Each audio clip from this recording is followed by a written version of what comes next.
So this is just heartbreaking and absolutely annoying. So if you don't know what's going on, it's about the homelessness crisis, and I'm absolutely going to just lose it with the government here because I'm absolutely going to. If Michael D. Higgins comes up to me, God help him. That's all I say to him. God help him, because I'm like literally at the point I'm going to go up to the hours and I'm really going to pull him out of the hours and kick him around the place, because that's the point I'm kind of getting at. Because this is a former soldier, a woman who served her country with pride and with honour, and she has to sleep in her car for over a year. Now you tell me that it doesn't matter if she's not in the Defence Force now, you may say, but he's still in other words, he is the Commander in Chief of the Defence Force. It's his duty to make sure that the veterans of the Defence Forces get what they want, and he does not give a fuck. And I feel so sorry for this woman, and my deepest thoughts with her, my deepest condolences and all that with her. So we just let her speak. It's only a few minutes. So this is on the Irish Mirror, just to say to anybody who wants to look it up. I will read a bit about it in a second. So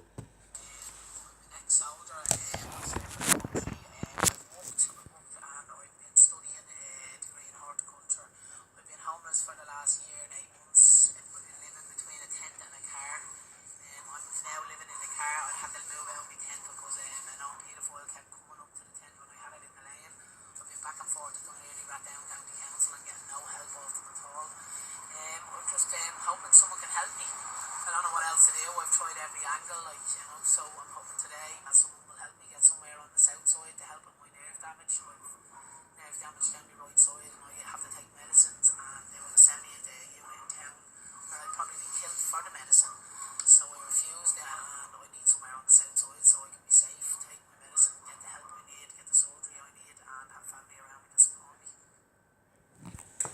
So very powerful words she used there, and I wouldn't really blame her for using the powerful words, because if I was in her situation, to be honest, I'd be saying damn this hill of a country. That's what I'd be saying, and I'm at the point now as a person who supported this country, as a person who grew up in this country, as a person, if called up to war in the morning to fight for the country, I would go and fight. I would not even ask a question. I would go out and if needs must be needs, I would go out and if I have to kill any enemy, I have to.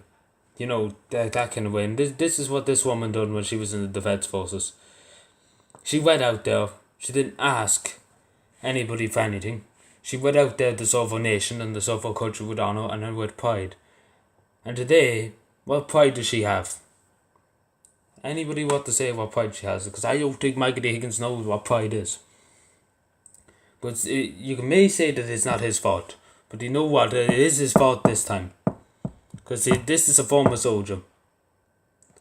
A woman who has served in honour of the state. In other countries and in Ireland. No doubtly has done loads of years of training. And all in all, she has done this country a great duty. And look, what do we do in return as Irish people? And as the President of Ireland sits up in Dáil Éireann, no, not Dáil Éireann, the Áras now, sitting there with his big fat checkbook, what is he doing to help this poor woman who used to be in his army? Because it's a people's army, but he is their commander-in-chief, and if that was me, I would do everything in my power. I nearly would let her in. I would let her into my house, and I would sleep on the street myself, because that's how seriously I would take if I was president, if I was commander-in-chief of the army. Believe me, I would take it very, very serious, especially a veteran. A veteran. If anybody who's served in the army, or anybody does serve in the army now, but I have more respect for a veteran, because they witnessed everything. So as she said, there was a poor, she used to live in the tent and she was poor for another, and so this is another thing it's really making me very, very annoyed. So she said I have suicidal thoughts for the past 4 months and I can't stop them. That is just heartbreaking. To be honest, I'm very, very heartbroken. Is the country able to even have a mind of its own? Is the president even allowed is he even taking, is he even looking at anything? Does he even know how to use a phone? Does he even know how to use anything? Because he doesn't seem like he knows anything about politics. Like, I know, she's blaming Leo Varadkar, but it's the man himself up in the hours. He's the head of the state, and he's the head of the defence forces. But he could just turn around in the morning. Like, there's loads of rooms in the hours. There's loads of rooms in the hours for visitors and all that. Why could he not turn around and say, actually, I'm going to take a good lot of people in here, I'm going to feed them, I'm going to give them clothes, I'm going to give them everything they need on my salary. He won't do that. Now I tell you something. If we meet a powerful president, and the simplest, I'm not going to deny it.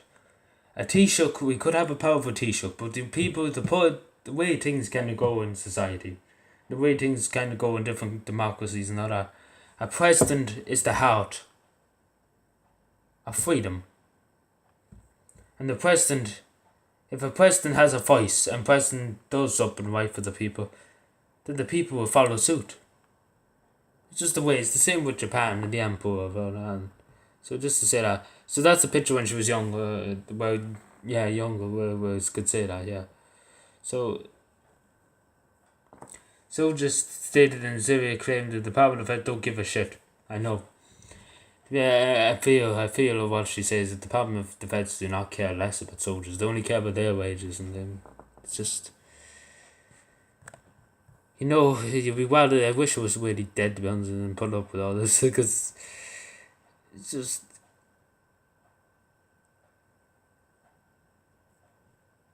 Right here, like there's a cow there, and like it's just heartbreaking, and it's just. So she has been pestered. She asked the couch, and she's begging for help. So I hope she got someplace. It doesn't say here that she got a place, but no, but it's just. I never seen such thing in my life. This poor woman, I have to say, be a very, very, very sorry for. I'm very sorry that my country, our country, as the people of Ireland, we have to admit that our nation has done this woman wrong. She served her country with all her highest honours. She done everything our country asked. She went over the series. She went over to any war-torn country for Ireland. Any emergency in this country, she went out for Ireland. And in the end, what are we doing for her? She risked her life for us, for freedom and for justice. And what kind of freedom and what kind of justice is this? To sleep in a car or in a tent for one of our women who went out and fought for Ireland.